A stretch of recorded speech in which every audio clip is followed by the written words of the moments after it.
Vanity of vanities, says the teacher, which we believe is Solomon.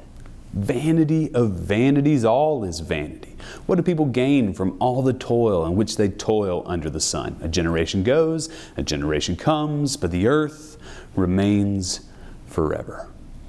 This is the opening to Ecclesiastes, and as Rob Bell states, this is a strong opener.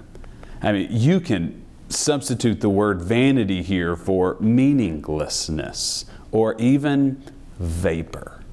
Meaningless.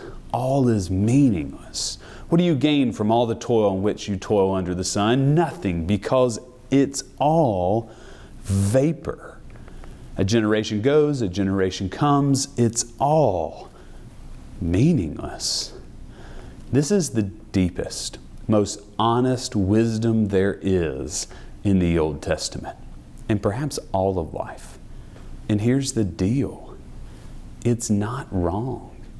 Everything, existentially speaking, is in fact meaningless. It's vapor, dust in the wind, it's mist. I mean, this life, this effort, this job, this relationship, this building, it's all vapor. I mean, do you realize what this means? It means you can spend all of your energy stacking your blocks nice and neat, but you don't get to decide what happens to those blocks after you die. Because we're all going to die. Sorry. You don't get to say what they do with your stuff when you're gone, because you're now vapor. Well, that's our wisdom lesson for today. Go in peace. Hope you have a great day.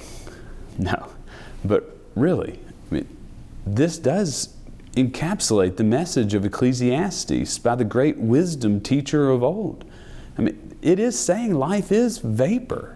And if you think these opening verses are bad, it actually gets a lot worse. If you jump down to verse 12, I, the teacher, when the king over Israel and Jerusalem, applied my mind to seek and to search out by wisdom all that is done under heaven, hoping this would help with the meaninglessness. It is an unhappy business that God has given to human beings to be busy with. I saw all the deeds that are done under the sun, and see, all is vanity and a chasing after wind. In other words, it's all meaningless. Then at least I can learn as much as I can, says the great teacher. I'll take on as much wisdom as I can, learn as much about the human condition as I can, but I did that, and that's all meaningless. It gets worse. Verse 16. I said to myself, I've acquired great wisdom, surpassing all who have over Jerusalem before me, and my mind has had great experience of wisdom and knowledge, and I applied my mind to know wisdom and to know madness and folly. I perceived that this also is but chasing of the wind. For in much wisdom is much vexation, and those who increase knowledge only increase sorrow. Great. So all the pursuit of wisdom does is to make us more sorrowful or painful or more aware of agony. More wisdom means more awareness of sorrow. Great. Well, it gets even worse. Chapter 2, verse 14. The wise have eyes in their head, but the fools walk in darkness. Yet I perceived that the same fate befalls all of them. Then I said to myself, what happens to the fool will happen to me also. Why then have I been so very wise?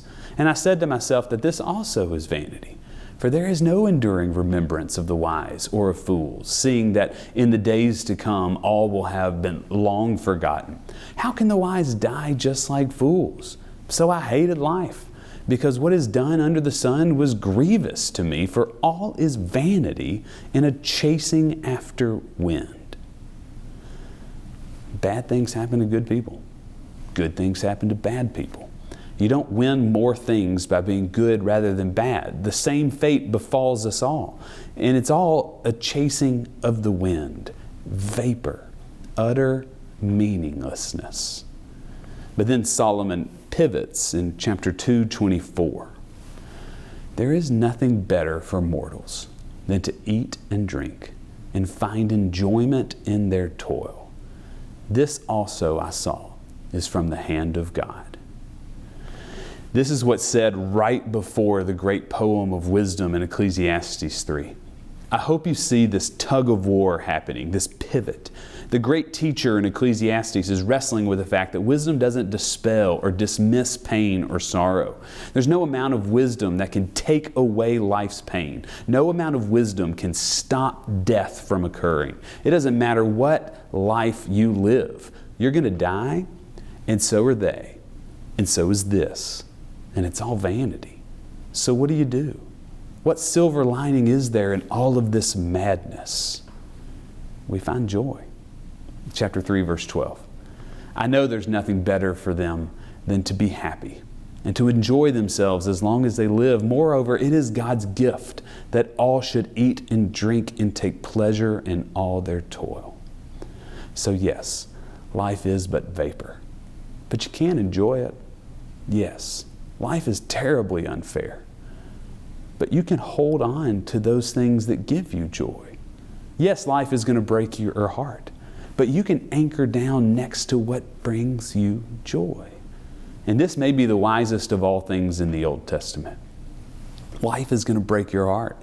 Your efforts will be like vapor, but you must find what you love in the midst of it, hold it, enjoy it, live it, because you're only here for a time. It's vapor, but you can find pleasure in it.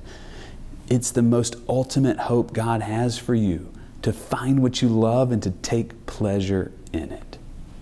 So to summarize, here's what I learned from the great teacher of Ecclesiastes. We aren't the masters of our fate. We're a small cog in an eternal wheel, but we can make the most of this moment by living with joy. And this is perhaps the wisest and truest truth we fail to hold, but the wisdom literature points. Deep wisdom attaches and sees and knows how to find and appreciate and hold in tension with the sorrow of life deep joy. So what is it that you enjoy? Hold on to that, because that is where God is for you.